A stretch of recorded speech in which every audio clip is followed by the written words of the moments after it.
Percebendo muito ser animado não, hein? Neemias capítulo de número 12, gente. Tá acabando Neemias, hein? Tá acabando, agora a gente fica umas 7, 8 semanas no capítulo 12. Brincadeira. Eu estava conversando com o pastor Marcelo ali, a gente falando das riquezas que tem na palavra do Senhor. Na verdade eu estou querendo, finalizar os capítulos a cada mensagem. Às vezes a gente precisa dar uma corrida, mas daria tranquilamente para 3 a 4 mensagens cada capítulo. Mas o Senhor preparou para nós esse momento. Nós estamos desde março falando de Neemias, nós já estamos em agosto, gente. Final de agosto, nós vamos entrar em setembro falando de Neemias ainda. Mas eu creio que em setembro acaba. Neemias capítulo de número 12, nós vamos ler do verso 27 em diante. Deu certo o projetor? O projetor está com problema hoje? Deu certo? Neemias capítulo 12, verso 27.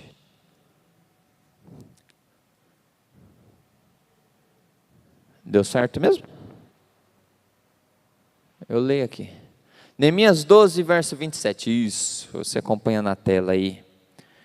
Diz assim: na dedicação das muralhas de Jerusalém, procuraram os levitas em todos os lugares onde estavam morando, para fazê-los vir a Jerusalém, a fim de que fizessem a dedicação com alegria, louvores, cântalo, eu misturei o canto com o símbolo, canto, símbolo, liras e harpas. Reuniram-se os cantores, tanto da campina dos arredores de Jerusalém, como das aldeias dos netofatitas, bem como Bet-Gilgal e dos campos de Geba e de Asmevete, porque os cantores tinham edificado para si aldeias nos arredores de Jerusalém. Os sacerdotes e os levitas purificaram a si mesmo, depois purificaram o povo, os portões e a muralha.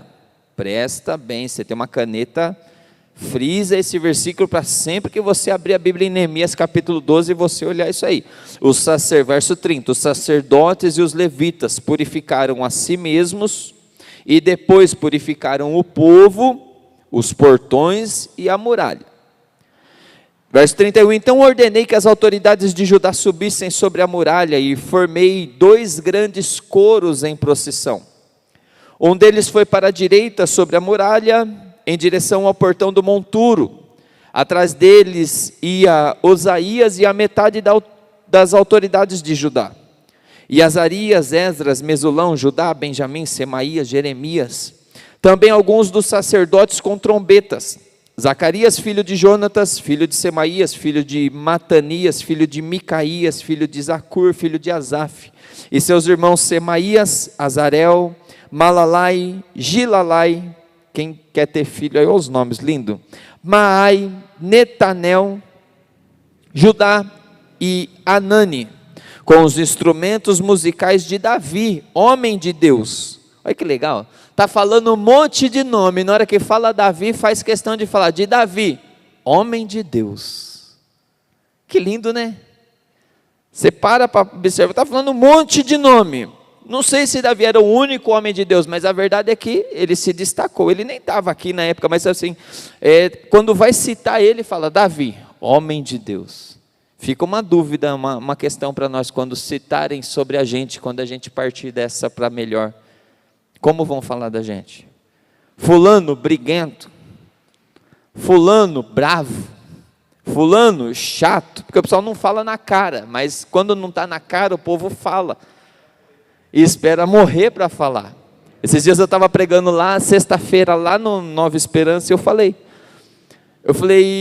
geralmente a cada 3 amigos, tem um que é chato. Se os seus 2 amigos são gente boa, se você tem 2 amigos gente boa, imagina. Tem também aquela questão, o que eu falei lá, na verdade não foi isso, o que eu falei lá foi, Todo grupo no WhatsApp tem um grupo fora do grupo, pastor Jorge. Para que serve o grupo fora do grupo? Para falar mal de alguém que está no grupo. A pergunta é, se você não está nesse grupo fora do grupo, de quem será que estão falando mal? Brincadeira, com um toque de verdade. Onde eu parei, gente? Você não vai lembrar. É Davi, né? Davi, homem de Deus, o finalzinho do verso 36. Esdras, o escriba, ia na frente deles. Verso 37. A entrada do portão da fonte, subiram diretamente as escadas de Davi, onde a muralha se eleva por sobre a casa de Davi, até o portão das águas do lado leste. Verso 38. O segundo coro foi na direção oposta, e eu o seguia com metade do povo. Neemias escrevendo, então é ele, sobre a muralha, passando pela torre dos fornos até a muralha larga, e desde o portão de Efraim. Quando nós falamos dos portões, nós não falamos dos portões de Efraim, isso é só citado aqui no capítulo 12. Passaram por cima do portão velho, do portão dos peixes, pela torre de Ananel, pela torre do Sem, até o portão do gado, e pararam junto ao portão da guarda. Então os dois coros pararam na casa de Deus, e o mesmo fizemos eu e a metade dos magistrados que estavam comigo. Os sacerdotes Eliaquim, Maazéias, Miniamim, Micaías, Elioenai, Zacarias e Ananias iam com as suas trombetas, e também Maazéias, Semaías, Eleazar, Uzi, Jonã, Milquias, Elão e Ezer. E os cantores se faziam ouvir sob a direção de Jesraías. Verso 43 e o último da leitura de hoje, pelo menos por enquanto. No mesmo dia ofereceram grandes sacrifícios e se alegraram, pois Deus os havia enchido de alegria. Também as mulheres e as crianças se alegraram, de modo que a alegria de Jerusalém podia ser ouvida de longe. O povo estava feliz. É por isso que eu perguntei se você está animado para esse culto, porque geralmente quando tem alguém animado, de longe se percebe. Quando tem alguém se arrastando, às vezes a pessoa vai ficando amuadinha no cantinho, às vezes até a gente se dá conta, a pessoa já ficou depressiva. Ô pastor, eu não tinha te visto aí hoje não, pastor, perdão. Deus abençoe, obrigado, viu? Neemias capítulo 12. O foco, coloca o tema para mim. Você pode ler comigo? Contar até 3, você lê comigo. Está todo mundo conseguindo enxergar o tema certinho aí? Todo mundo sabe ler? Todo mundo sabe ler, eu conheço todo mundo aqui, todo mundo sabe ler. Vou contar até 3, a gente vai ler. 1, 2, 3. Mais forte, pelo tanto de gente dá para ser mais forte. 1, 2, 3. Propósito na divisão. Eu falei para ti, eu pus esse tempo para te provocar. Eu fiquei a tarde inteira pensando. Eu falei, eu vou pôr a dedicação das muralhas, que é o que está aqui não na Bíblia mesmo, né? Porque os títulos em cima do versículo são acrescentados para nos ajudar. Mas é o que o texto está falando. E quando se fala de divisão, o crente já arrepia. Não, é todo mundo unido. O propósito é que sejamos um, isso é bíblico. Jesus vai orar a Deus e ele fala, Pai, que esse povo seja um, assim como eu e o Senhor somos um. Aí a gente fala de divisão no meio do povo de Deus, fala, não, é o diabo entrando, não é? É coisa do capeta esse negócio, vai dividir, não, é todo mundo junto. E tá? Eu não estou para contrariar isso, não. Mas o texto vai nos levar por uma direção que você vai entender o que eu estou querendo dizer com esse tema. Estamos chegando ao penúltimo capítulo de Neemias. Já aconteceu tudo que vocês já estão sabendo desde março. Eu ia falar que vocês estão carecas de saber, mas se tem algum careca que ouve vai ficar bravo comigo, né? Mas vocês já estão sabendo, desde março, tudo o que aconteceu. Neemias, quando ele recebe a visita do seu irmão, ele chora, ele jejua, ele abre mão da sua vida e vai lá, resolve o problema de um povo que é o povo dele, mas ele mesmo nunca tinha pisado lá, não fazia, era dos seus passados, mas fazia parte da história dele. Ele abre mão de todo o seu luxo, de todo o seu conforto, vai de uma forma milagrosa, mas humana, porque quando a gente fala milagrosa, nós pensamos que eles iriam dormir e no outro dia o muro estaria reconstruído. Quando a gente fala de milagre, agir sobrenatural de Deus, o que a gente imagina? Se eu estou sozinho, você me perdoa, mas no natural meu, humano, fala, não, o muro foi reconstruído de uma maneira sobrenatural de Deus. O que eu imagino, pastora Rose? Fui dormir, não tinha muro, acordei, o muro estava lá me esperando. Por quê? Eu imagino que Deus vai descer na terra, bater massa, pegar o tijolo e pôr. E o agir sobre, e Deus pode, tá? Não estou nem subestimando isso, mas a maior parte do agir sobrenatural de Deus é capacitando o ser humano para fazer aquilo que nem o ser humano acredita que ele seria capaz de fazer. Deus capacita os seres humanos para fazer, e foi o que aconteceu.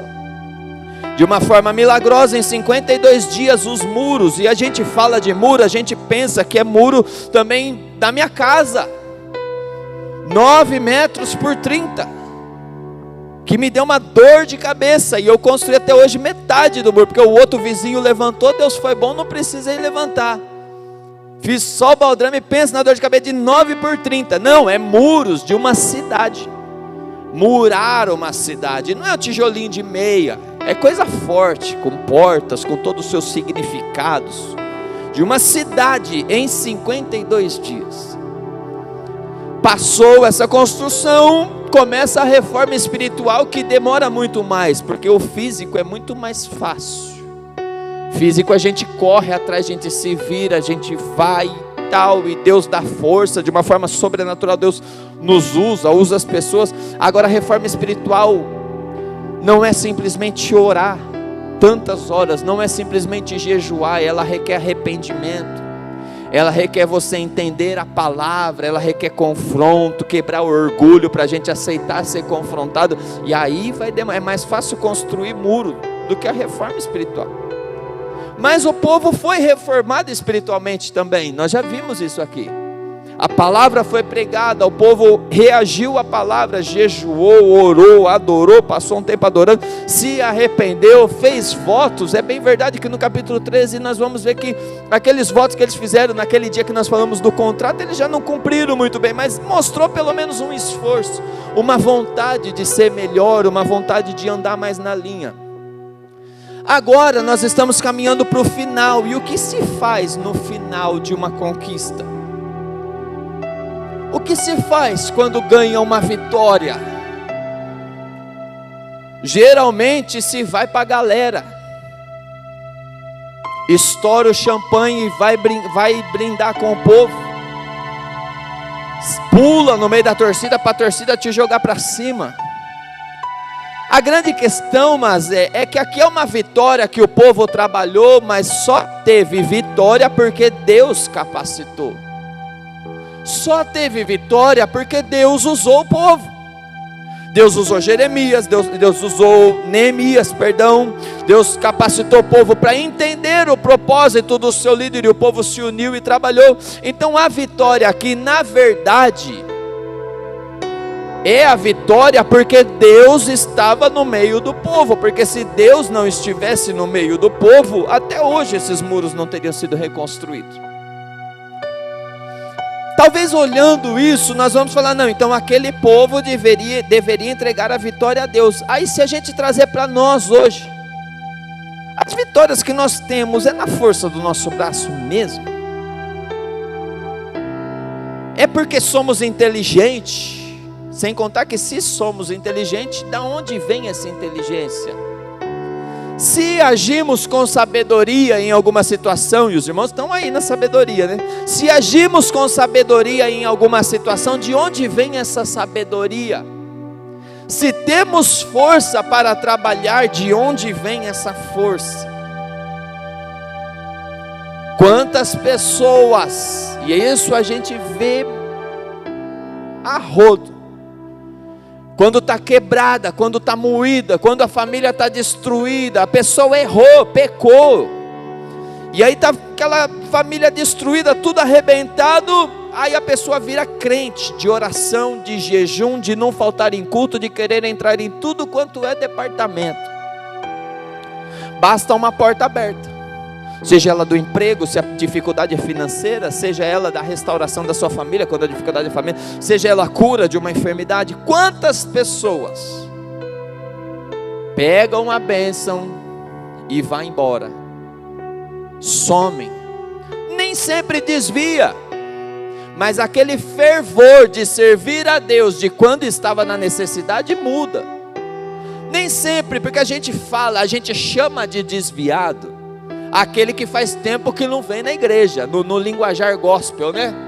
Faz tempo que não vem na igreja, que não congrega mais, não participa de nenhum departamento, então está desviado. E quantos que às vezes vem, está dentro da igreja, sentado numa cama, mas está desviado, está vindo para bater cartão, para desencargo de consciência, mas na prova se converte. O que eles estão fazendo aqui agora? Eles estão olhando e reconhecendo que a reconstrução só existiu porque Deus pôs a mão. Isso não isentou eles de colocarem a mão, mas eles entenderam que eles colocaram a mão, mas foi próspero aquilo que eles colocaram a mão, porque Deus capacitou eles. Simples. A verdade é que na nossa vida é assim. Se temos algo é porque Deus nos capacitou. Quando nós olhamos e falamos, não, mas eu tenho um carro porque eu trabalho, eu acordo cedo, eu corro atrás, eu não sou sossegado, não sou acomodado, E quem te direcionou a fazer isso? Quem abriu a porta? Porque se você parar para observar, a gente vive pela fé sem saber. Principalmente, mas todos, na verdade, mas principalmente autônomos. Quem garante que o mês que vem vai ter alguém querendo? Mas eu já estou com o serviço no esquema. Mas e se o cara quebra? Se o cara cancela? A gente começa o mês sempre no zero, crendo. A questão é, a gente acredita muito na nossa força e capacidade. Não, eu já conheço, eu já tenho network, eu já tenho habilidade, eu já sei vender, eu já sei trabalhar. E muitas vezes esquecemos que Deus vai na frente, abrindo o caminho, quebrando as correntes, tirando os espinhos, e a gente acha que nós estamos forte passando. Passa pelo mar vermelho, não, mas é porque a vara que está na minha mão, eu bati no mar. Não é Deus que abriu o mar vermelho para eu passar, não. Eles estão entendendo aqui que só está reconstruído porque Deus pôs a mão. Então o que fazer? Dedicar a Deus essa conquista, dedicar a Deus essa vitória. Quando chega no capítulo 12, eles vão dedicar os muros que foram reconstruídos a Deus. O que é? Olhar e dizer para Deus, nós reconhecemos que foi o Senhor que fez isso. Interessante observar, porque vai ter todo o ritual lá da lei, tá bom? Eu não vou me atentar no ritual da lei hoje, dos sacrifícios, das formas, não vou. Embora eu gosto desse simbolismo, mas não vou me atentar a ele hoje, senão a gente não encerra essa pregação, essa série. Mas eles vão dedicar a Deus a conquista que eles tiveram de reconstruir os muros. Aquilo que parecia impossível se tornou realidade, porque eles trabalharam, mas porque Neemias sempre estava falando, em tudo a boa mão do Senhor nos favoreceu. Eles vão dedicar, eles vão entregar a Deus. A verdade é que isso, trazendo para nós, é o que nós viemos fazer no culto, ou pelo menos deveríamos vir fazer. Isso fala muito de culto, não necessariamente nas quatro paredes com um pastor pregando no microfone antes o louvor, mas fala da nossa adoração, da nossa devoção a Deus. E eu também falei aqui, a devoção não é simplesmente ler um livro que tem um trechinho bíblico, 3 versículos bíblicos e fazer 10 minutinhos de oração e achar que está tudo certo. Não, também não é isso. Mas o culto é dedicar a Deus a nossa vida. É por isso que o culto é entrega. É por isso que o culto é adoração. Deus fala com a gente porque Ele é misericordioso. A gente está no mesmo ambiente que Deus está falando. Aí você vai falar, não, mas Deus é onipresente, Ele está. Ok, nós estamos no mesmo ambiente onde Deus tem liberdade para falar. Não que nós tenhamos poder, mas tem ambientes que Deus se cala. Tem ambientes que Deus está lá por ser onipresente, mas não se manifesta. Então, estando no ambiente onde Deus esteja à vontade, onde Ele sinta prazer na nossa presença, Ele fala, Ele se manifesta, Ele abençoa, Ele faz. Ok, mas o propósito do culto é dedicar a Deus a nossa vida. Deus, eu vim aqui hoje entregar ao Senhor uma adoração. É por isso que não dá para ser triste. É por isso que não dá para ser de qualquer jeito. É por isso que tem que ter organização, tem que ter entrega, tem que ser com excelência. Por quê? Porque eu não estou vindo aqui pedir. Eu não estou vindo aqui para cumprir um ato religioso. Eu estou vindo aqui adorar e dedicar a minha vida a Deus, que fez tudo por mim, que me deu um filho quando eu não podia ter filho, por consequência me deu mais um filho, que me deu condições, que cuida da minha casa, que cuida da minha vida, que antes de eu nascer Ele já morreu por mim. Eu nasceria com uma dívida que eu não teria como pagar, mas Ele já pagou por mim antes mesmo de eu nascer. Então eu vou dedicar a minha vida a Ele. Esse é o propósito do culto, esse é o propósito da devoção, esse é o propósito da adoração. O símbolo que eles estão fazendo, dedicando a Deus os muros, está querendo dizer, Deus, nós completamos, sim, nós trabalhamos, mas é o Senhor que nos deu estratégia, é o Senhor que nos capacitou. Então essa vitória não é nossa, é tua. Obrigado por me permitir participar da tua vitória. Eles vão dedicar a Deus, mas o detalhe é, como dedicar a Deus? Tem alguns detalhes interessantes para a gente observar. O verso 30, que eu falei para você rabiscar aí, para você anotar, ele vem falando, os sacerdotes e os levitas purificaram a si mesmos. Antes da dedicação vem a purificação. Antes do ato de entrega, antes do ato de adoração, antes do ato de cultuar, tem um bastidor, onde ninguém está vendo. O que eles estão fazendo? Se purificando. A dedicação não substitui a santificação.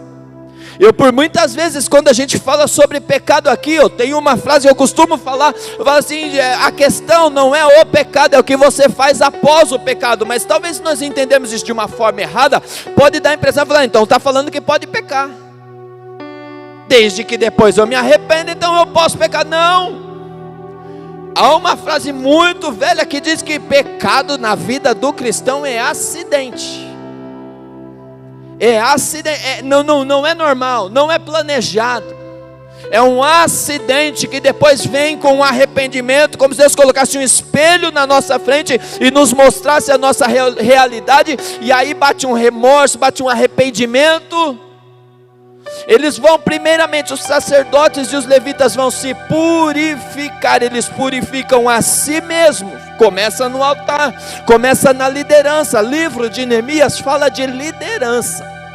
Pastor, então por que o pastor, ao invés de falar para a liderança no particular, numa reunião de liderança, o pastor abriu para a igreja toda? Porque eu sempre tenho falado, todos nós somos líderes de alguém.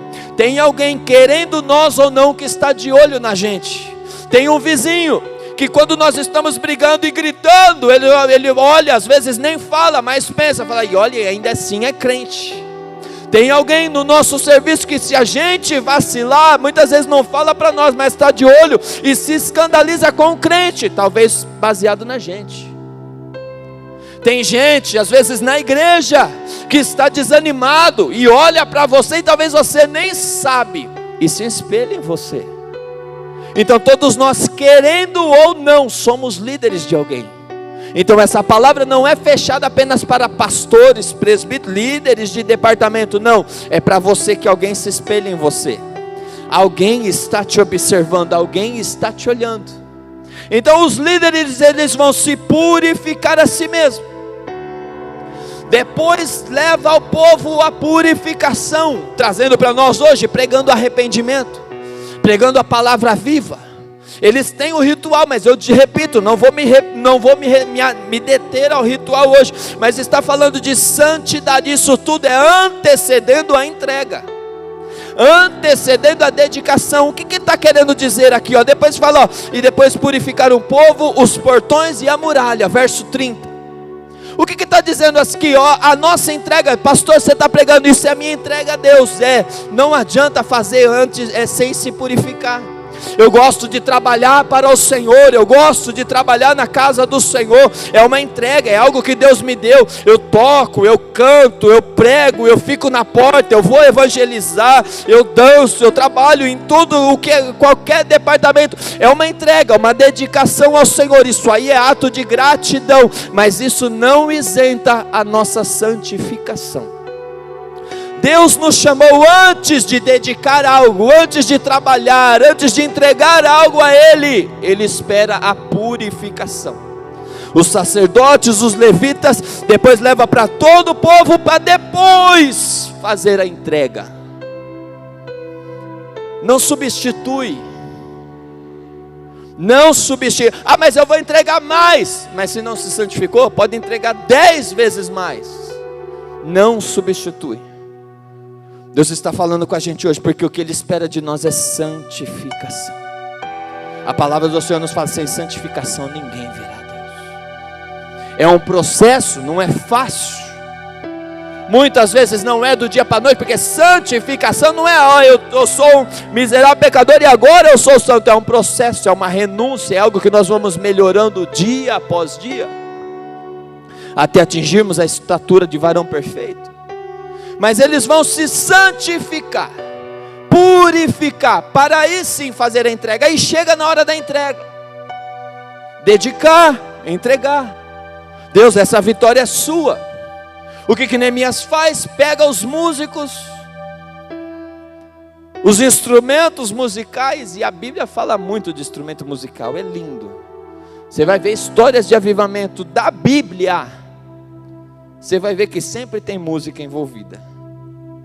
Pega os instrumentos musicais, os músicos, os cantores, e aí eu entro no tema. Divide em 2 esse povo. Divide em 2 grupos. 2 grupos para fazer praticamente a mesma coisa, Cris. Para cantar, tocar e rodear os muros que foram construídos. Não é Jericó não, aqui é o muro que foi reconstruído. Fala rodear o muro, tocar, você lembra lá de Jericó, né? Não, aqui os muros de Jerusalém.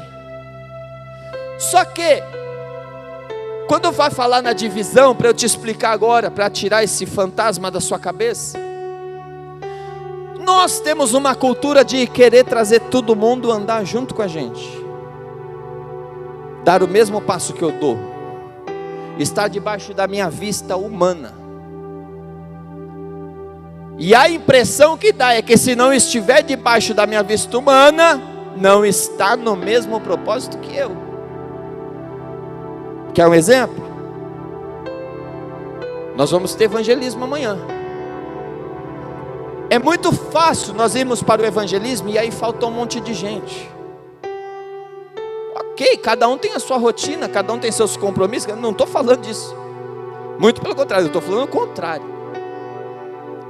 Eu vou no evangelismo amanhã. Isso não me dá o direito de avaliar aquele que não pôde estar no evangelismo como alguém que não está no mesmo propósito que eu. Você consegue entender? Oração. Vem oração aqui de manhã. Vem os irmãos, dobra o joelho, levanta, vai embora. Muitos irmãos não vêm, por quê? Porque muitos irmãos têm a sua rotina, fica difícil.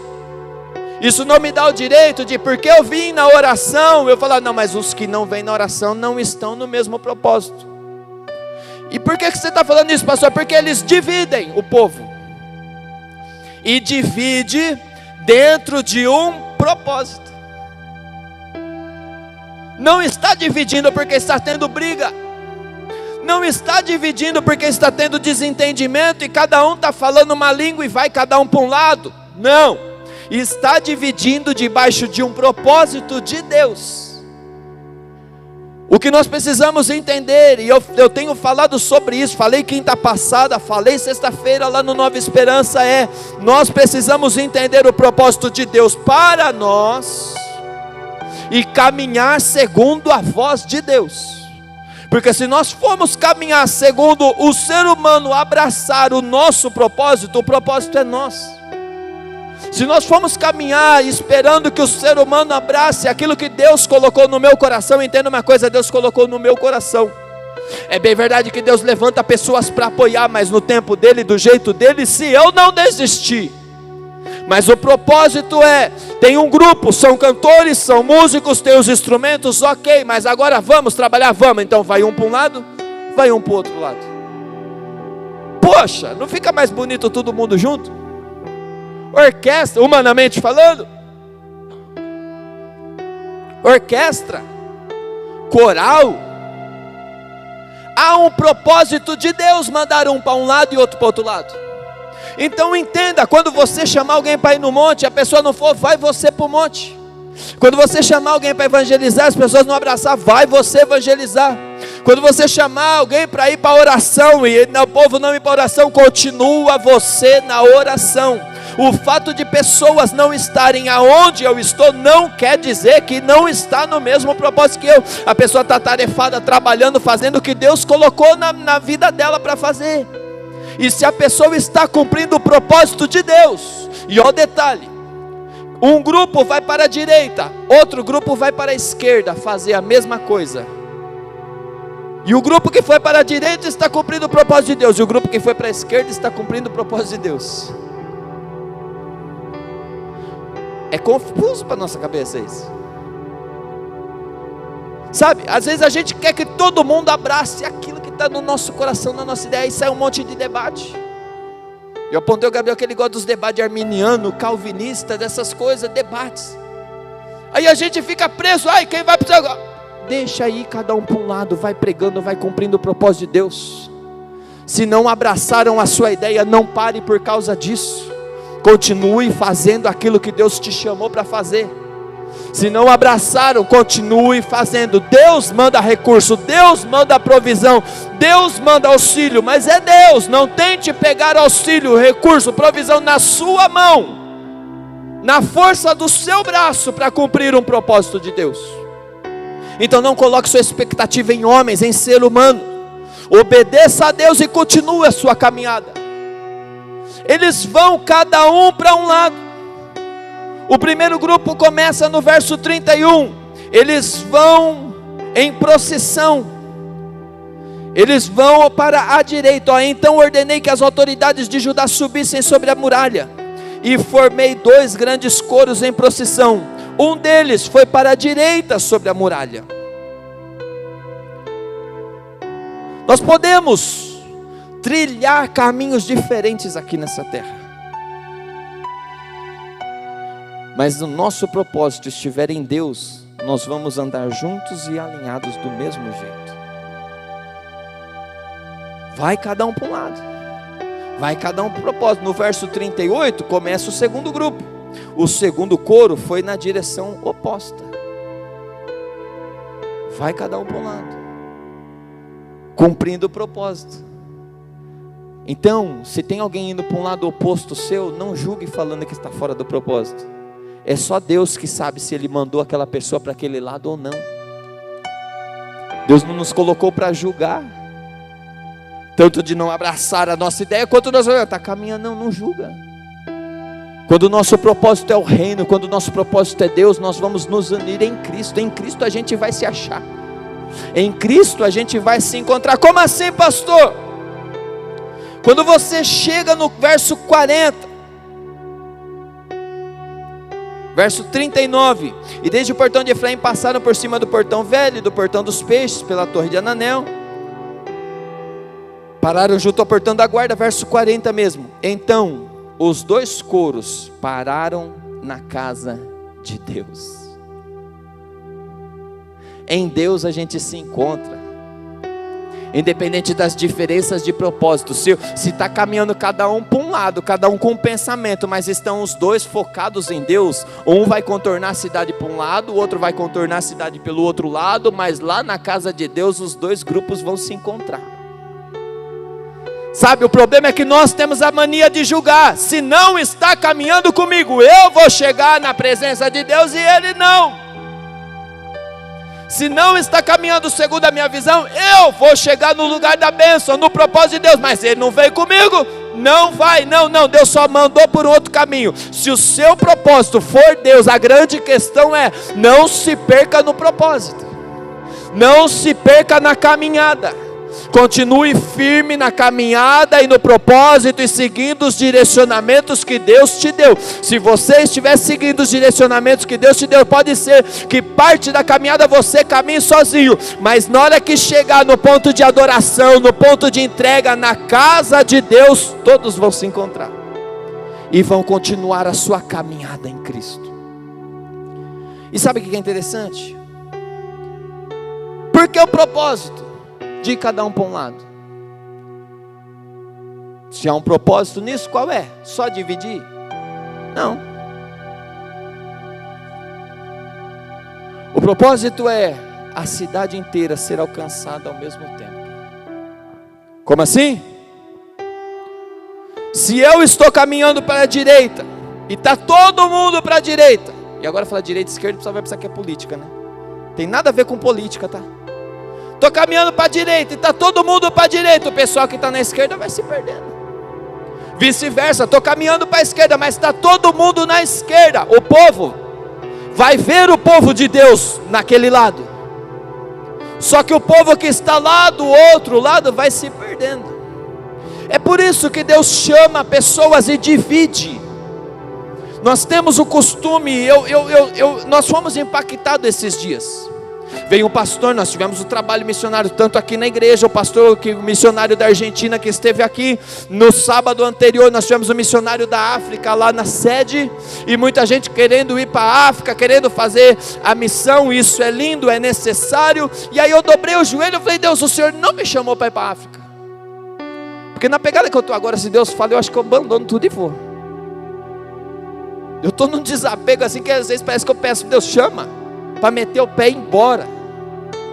E esse, vigia, porque esses dias eu falei para a Mayra, ela falou que ela vai. É outro milagre, porque quem conhece a Mayra sabe. Mas eu orei e falei: Deus, o Senhor não me chamou para ir para a África. E sabe quando você vê a entrega do cara? O missionário, a gente tem esse costume. Vai para um trabalho missionário, a gente se sente um miserável, né? Fala: nossa, eu sou um apegado nesse mundo, eu sou, pelo amor de Deus. Aí eu parei, eu falei: não, Deus, o Senhor me chamou para ser um missionário lá na Vila Industrial. Deus não quis, não é o que não quis ir. Está entendendo o que eu estou querendo dizer? Se Deus falar: Diego, vai, eu vou. Olha que doideira, eu falei isso no altar. Aí desce daqui, Deus fala: então vai. Mas é verdade. E a história do missionário foi linda, porque ele foi com um filho com 3 e 6 anos. Eu estou com 4 e um de 6 anos. Mas o meu propósito, o que eu estou querendo que você entenda é o seguinte: muitas vezes nós avaliamos aquele que foi é um superior, porque ele está fazendo a obra, eu não sou nada. Aquele que não está disposto a ir é um miserável. Não, peraí. Entenda o propósito que Deus tem para a sua vida.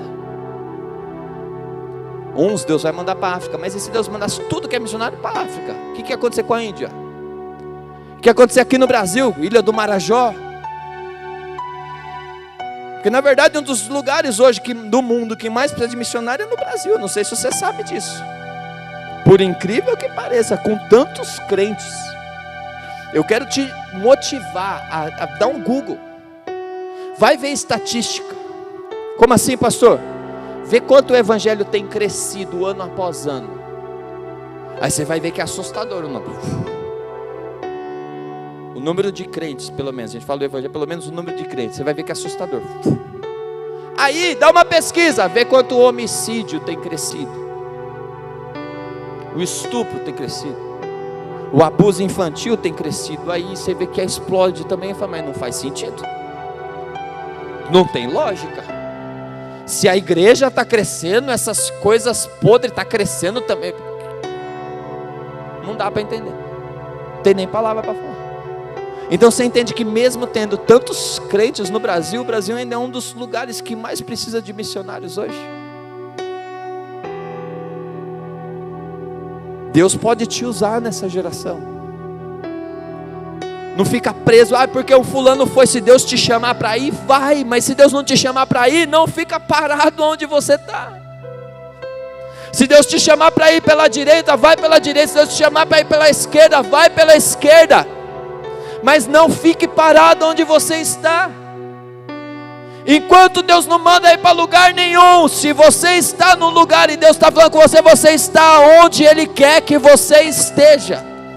Se Deus não te mandou ir para a África, se Deus não te mandou ir para a Argentina, se Deus não te mandou ir para a Bolívia, se Deus não te chamou ir para a Índia, qualquer um desses países, você não está em desobediência. Fala, não, Deus não me chamou para ir lá, então eu não estou em desobediência. Então isso significa que você está no lugar onde Deus quer que você esteja. A grande questão é, estamos no lugar onde Deus quer que nós estejamos? Que nós estejamos, é isso mesmo. Se estamos nesse lugar, o que estamos fazendo? Sabe, porque o missionário abre mão de tudo e vai para o outro lado. A entrega dele.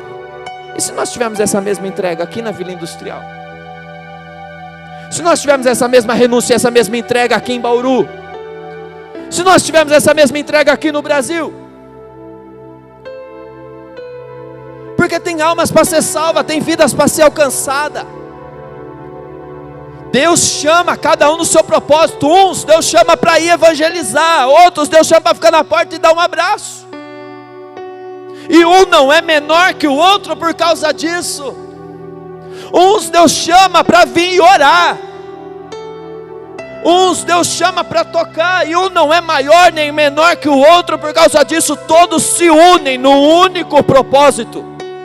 Porque se todo mundo for fazer a mesma coisa, aonde Deus quer que nós estejamos, nós não vamos estar. Porque vamos estar focados em estar do lado, coladinho com o irmão. Andar no mesmo propósito não é simplesmente andar de mãos dadas, caminhando, andar colado onde está. Não. É entender um propósito maior, que é expandir o reino de Deus na terra. E o que Deus espera de mim para isso? Procure em Deus, Deus revela e você cumpre esse propósito.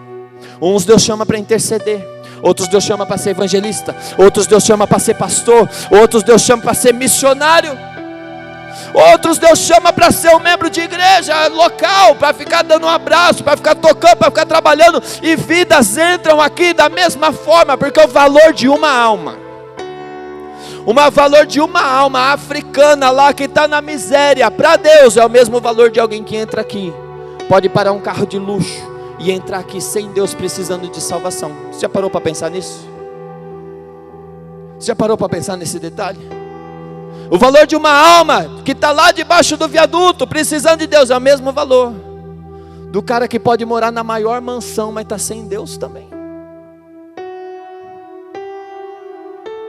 E aí a gente se preocupa naquilo, de focar naquilo que chama a atenção, de fazer trabalho, e é necessário. Eu li os 2 livros do missionário, e ele tem uma frase, na África tem uma frase, que fala assim: barriga vazia não tem ouvido. Usa o trabalho social para ganhar o ouvido das pessoas e pregar o evangelho. Usa o trabalho social para ganhar a atenção, é isso que faz no evangelismo. Leva uma blusa, leva um alimento. Usa o trabalho social, não simplesmente pelo social, mas para ganhar atenção e pregar o evangelho. Orar, ministrar libertação na vida das pessoas. Mas o Senhor nos chamou para um propósito. Entenda o propósito que Deus te chamou e vai firme nele. Talvez nessa caminhada você vai se sentir sozinho, você vai se sentir solitário, mas entenda, aquele que te chamou está contigo. Ainda que você passe pelo vale da sombra da morte, você não precisa temer mal algum, porque Ele está contigo. É o propósito. Se espalha, por quê? Porque as pessoas vão ser alcançadas ao mesmo tempo. Enquanto tem alguém pregando aqui, tem alguém pregando em outra igreja, tem alguém pregando em outro lugar, tem um missionário lá, se espalha, mas caminhando no mesmo propósito, pregando a mesma palavra, pregando o evangelho do reino. Estamos espalhados e todos caminhando para o céu. Em Cristo a gente vai se encontrar. Em Cristo não tem divisão. Pastor, mas não tem divisão em Cristo, porque fala para você espalhar. A gente se espalha, prega, e em Cristo a gente se encontra. Olha que lindo. Então o propósito, se espalha para que mais vidas sejam alcançadas. Outro detalhe, quando você vê o verso 43, lê comigo para eu encerrar. Verso 43. No mesmo dia, ofereceram grandes sacrifícios e se alegraram, pois Deus os havia enchido de alegria. Também as mulheres e as crianças se alegraram, de modo que a alegria de Jerusalém podia ser ouvida de longe. Deixa eu te falar uma coisa. Assim como eu falei que a gente, quando vai espiritualizar as coisas, fala, não, Deus agiu de uma maneira sobrenatural. Se a gente prega falando dos muros, não, Deus de uma maneira sobrenatural abençoou e os muros cresceram em 52 dias. O que a gente pensa no natural? Fui viajar, depois de 52 dias apareceu um muro pronto. E não, quando Deus vai fazer algo sobrenatural, Ele capacita pessoas. Ele pode fazer por Ele mesmo, mas geralmente Ele capacita pessoas para isso. Da mesma maneira, quando a gente vai ouvir isso aqui, a gente para pensar e fala, poxa, mas como que de longe ouvir a voz do povo? Porque o que eles estão querendo dizer? De algum jeito, pastor Marcelo, a cidade inteira está vendo a alegria do povo de Deus ao mesmo tempo. De algum jeito, a cidade inteira está vendo que o povo de Deus está em festa ao mesmo tempo. É isso que eles estão querendo dizer. Aí a gente vai lá, geralmente quando a gente fala de Jesus pregando para 5.000 pessoas, né? A gente fala, poxa, mas não tinha microfone, não tinha caixa de som. Aí os homens vão estudar a época, a posição que ficou, para vir o vento do mar, para a voz espalhar e não sei o que. Todas essas coisas lá. Vamos simplificar. Por que de Jerusalém ouvia a voz de alegria do povo? Porque o povo estava espalhado em Jerusalém. Eles estavam por todo Jerusalém festejando. Não precisava ouvir a voz de longe. Por quê? Porque a igreja estava perto do povo. Porque o povo de Deus estava em festa e estava perto do povo. E o povo olhando, e eles vinham, podia ser ouvida de longe. A cidade toda estava ouvindo a voz de alegria do povo de Deus. A minha pergunta para você é: quem é você no reino? Quem é você no evangelho? Porque assim, o que nós temos, nós participamos do culto, é uma bênção, Deus se manifesta, Deus fala, e lá no serviço, o que a gente fala sobre isso? Porque Deus nos chamou para contagiar esse mundo. Vós sois o sal da terra, luz do mundo. É chegar lá onde não tem sal e temperar aquele lugar. Quem somos nós? Às vezes na nossa casa, aqueles que tem alguém na casa que não é salvo, não foi encontrado por Cristo ainda. Foi encontrado por Cristo? Já encontrou todo mundo, né? Eu falo umas palavras, depois eu estou com os teólogos, eu fico meio pensando nas palavras que eu falo.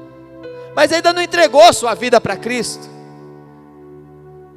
Aqueles que não entregaram a sua vida, aí a gente vai para casa, depois de um culto abençoado, pastora Rose, qual que é as palavras que saem da nossa boca? O que sai lá no serviço, onde não tem, está todo mundo. Às vezes, e uma coisa é certa, deixa eu te falar uma coisa, cristão, você que é cristão, um cristão que se preze, aí aqui veio agora e eu preciso falar. Um cristão que se preze, o mundo que te conhece não tem liberdade de ficar fazendo piadinhas e falando palavrão do seu lado. Se eu tenho amigos no meu serviço, na escola, em algum lugar, que na mesma roda que eu, fica fazendo piadinha, chacota e falando, é que eu não estou dando testemunho de cristão. Não estava preparado essa vez e eu senti o peso, mas eu precisei falar. Pastor, mas não me conhece, amém. Então a primeira vez que falar já corta. A primeira vez que falar já mostra quem você é. já mostra a sua identidade. Mas Deus nos chamou para nós contagiarmos o ambiente. Sabe aquele negócio, poxa cara, você está nessa vida e você não conhece Jesus, cara. Cara, eu conheci uma família bem pior que a sua, bem mais arrebentada. Nossa, na hora que Jesus, eles se entregaram para você, tem que ver o que Deus fez naquela família, cara. Nossa, essa vida miserável sua, nossa, eu já vivi isso aí também. De repente eu encontrei Jesus e você tem que ver o que Deus fez na minha vida. Depressão, essa ansiedade, essas coisas, assim, nossa, você tem que ver. De vez em quando ainda dá uns negócios, mas de repente Deus vem, me abraça, eu sinto o abraço dele, ele me levanta. E aí a cidade vai ouvindo a alegria do povo de Deus. A pergunta que eu faço e eu finalizo aqui. O Ministério do Louvor, para ficar em paz, a gente ora e encerra, tá bom? Eu finalizo aqui. Aqueles que não estão dentro da igreja, que você passa durante o dia, seja serviço, escola, faculdade, amigos, vizinhos, o que eles ouvem da sua boca? Não, eu nem converso com eles só ouvem eu gritando com a minha mulher. É essa a voz que eles ouvem? Não, a gente fala de pesca, a gente fala de academia, a gente fala de treino, a gente fala de carro, só isso. O Senhor nos chamou para andarmos de tal modo que a cidade veja a alegria do povo de Deus.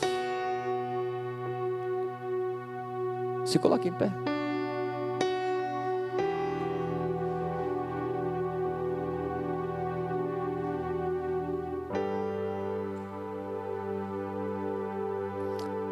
E o último ponto, com você em pé. A alegria do povo de Deus mostrava. Por que eles estavam alegres? Porque reconstruíram. Só que quando você volta lá para o capítulo 4, eu até marquei aqui. Capítulo 4, verso 1, 2. Diz assim, 1 e 2. Quando Sambalat, 4 ainda, tá?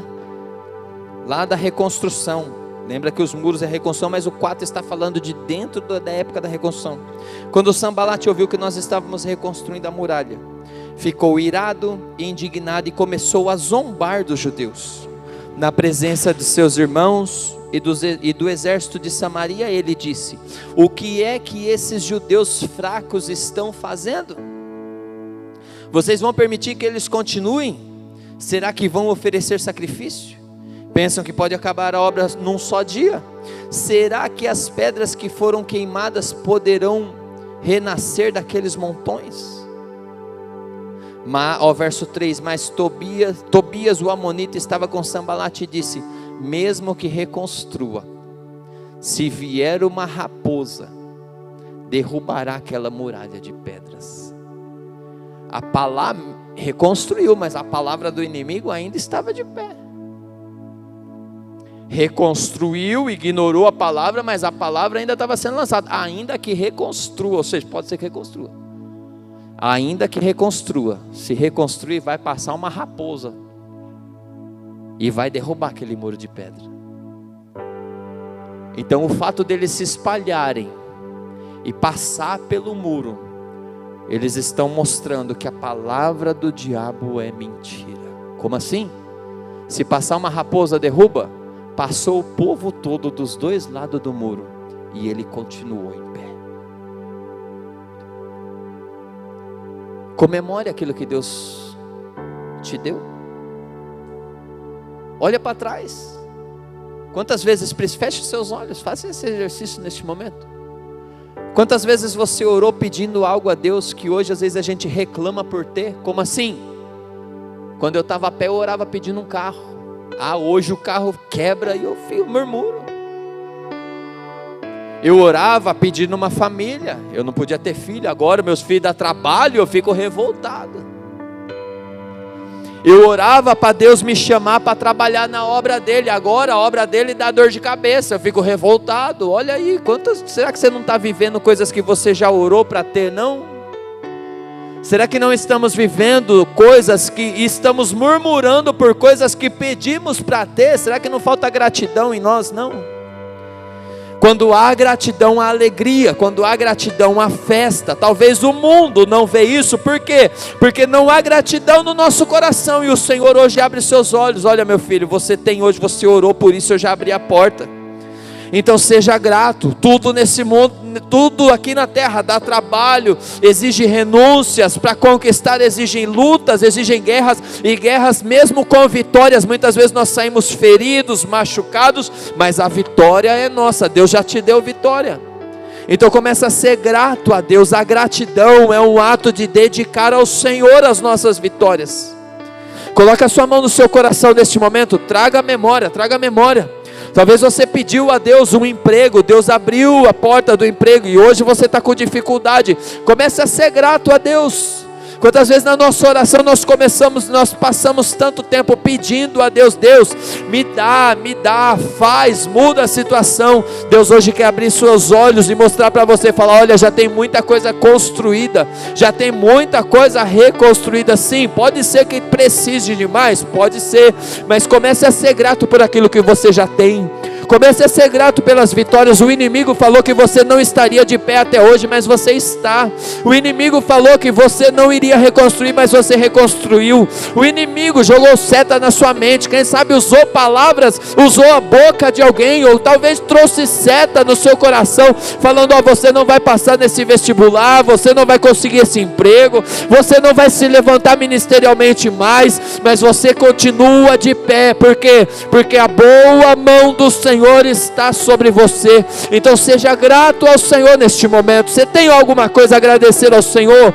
Você tem alguma coisa? Pastor, eu entrei aqui cheio de luta, cheio de problema. A palavra que eu queria era que Deus estivesse me dando a vitória. A palavra do Senhor hoje para você é: seja grato. O Senhor abre seus olhos, o Senhor abre a sua visão, para você poder agradecer a Ele por aquilo que você tem. Ah, você quis participar da obra do Senhor, de algum departamento, e hoje você participa. Seja grato a Deus. Está desanimado porque às vezes a coisa não andou do jeito que você esperava. Seja grato a Deus. Deus vai te guiando. É na gratidão que Deus te ensina, é na gratidão que Deus se manifesta, é na gratidão que Ele nos ajuda. Ah, meu Pai, coloque em nós esse sentimento de gratidão, Deus. Coloque em nós esse sentimento de gratidão. Cada um aqui, meu Deus, está vivendo hoje coisas que pediram ao Senhor, coisas que sonharam, coisas que lutaram para conquistar. Meu Deus, abre a nossa visão, abre os nossos olhos espirituais. Pessoas que estão aqui acompanhando pela internet também, abre os olhos espirituais. Quantas vezes, Deus, nos paramos e focamos naquilo que não deu certo, focamos naquilo que não conseguimos realizar, focamos naquilo que não conseguimos conquistar. Pai, mas eu peço essa noite que o Senhor abra a nossa visão, os nossos olhos espirituais, para nós podermos focar naquilo que o Senhor, meu Deus amado, tem nos dado, naquilo que o Senhor tem permitido. Quantas pessoas aqui vivendo situações que antes o inimigo falou: ah, mesmo se reconstruir, vai passar uma raposa e vai derrubar, e hoje a pessoa passa, vive, continua de pé, as muralhas continuam de pé, porque não foi reconstruída apenas por habilidade humana, não foi reconstruída apenas por conhecimento e força do braço humano, mas é a boa mão do Senhor. Coloque em nós, meu Deus amado, esse sentimento, para que nós possamos ver que tudo aquilo que temos não é porque somos bons, não é porque somos melhores, é porque a boa mão do Senhor está sobre nós, e que assim, meu Deus, a tua boa mão continue sobre a tua igreja, para que possamos continuar a construindo, vivendo e dedicando ao Senhor todas as conquistas, dedicando ao Senhor todas as vitórias, dedicando ao Senhor tudo, porque tudo vem de ti, tudo é por ti e tudo é para ti. Aleluia. Levanta suas mãos ao céu. Você que liberou a sua gratidão ao Senhor, comece a aplaudir a Ele neste momento. É um aplauso de gratidão, é um aplauso de louvor, é um aplauso de exaltação, porque a boa mão do Senhor continua sobre a sua vida. Aleluia. Amém, igreja? Olha, eu anotei uma frase aqui, ó. Quando a igreja se une em louvor, a presença de Deus envolve a cidade. Foi cada um para um lado, cumprindo o mesmo propósito, adorando ao mesmo Deus, servindo ao mesmo Deus. Isso não causa divisão, porque no final em Cristo todo mundo se encontra. É por isso que às vezes os irmãos que pegam a agenda, mandam para mim: pastor, recebi a agenda, mas é no domingo, é na quinta-feira. Vai fazer a obra, irmão. Vai fazer a obra, alcança as vidas. Deixa Deus te usar. A gente só pede para saber, porque a gente fica preocupado. Faltou às vezes 1, 2 cultos, vai acontecer alguma coisa. Estou sabendo, amém. E vai um recado aqui, às vezes irmãos mandam mensagem: pastor, posso ir? Não, pastor, não tem autoridade de deixar, não, vai. Eu só peço, comunica onde você está, para a gente saber, para não ficar preocupado do lado humano. Mas vai fazer obra, vai pregar, vai louvar, vai adorar a Deus, vai evangelizar. Saia daqui hoje, para que toda a cidade veja a alegria do povo de Deus. E você, se você faz parte do povo de Deus, é em você que eles vão ver essa alegria. Amém? Deus abençoe os irmãos. Domingo de manhã, tem um monte de... Não tem um monte de recado não. Tem bazar, sabadão. Amanhã é os jovens. E amanhã tem os jovens. Amanhã começa os adolescentes. Primeiro trabalho dos adolescentes, gente. Começa amanhã. Deus abençoe, pastor Jorge, pastora Ju, vão estar trabalhando aí. Eu estou no grupo lá, eu vejo o pessoal tudo empolgado, tudo animado. Primeiro trabalho dos adolescentes. Primeiro vai começar o trabalho com os adolescentes amanhã, junto com os jovens aqui. Eles têm um momento junto, depois tem um momento separado, e vai ser uma bênção. Pastor, não sou jovem nem adolescente, vem também para a igreja. Fazer o quê? Evangelizar. Vai ter evangelismo amanhã. Pastor, não sou jovem, não sou adolescente, não vou evangelizar por algum motivo. Vem para a igreja também. Fazer o quê? As irmãs vão estar aí arrumando as roupas do bazar. Amanhã a igreja inteira vai estar aqui envolvida, bem? O lado que Deus te mandou, você vai se encontrar na igreja amanhã. Seja o lado que Deus te mandou, na igreja você vai se encontrar. Não é? O versículo fala isso: eles rodearam e se encontraram no templo. Amém? Então Deus te mandou para o evangelismo, você vai se encontrar aqui amanhã. Deus te mandou para os jovens, para os adolescentes, você vai se encontrar aqui amanhã. Deus te mandou para arrumar as roupas do bazar, você vai se encontrar aqui amanhã. Tem ninguém de folga amanhã, amém? Faça assim com as suas mãos, curva a sua cabeça, que o grande amor de Deus, o Pai, a graça do nosso Senhor e Salvador Jesus Cristo, as consolações e a comunhão do Espírito Santo de Deus esteja com toda a amada igreja. E você diz: se Deus é por nós, se Deus é por nós, mas se Deus é por nós,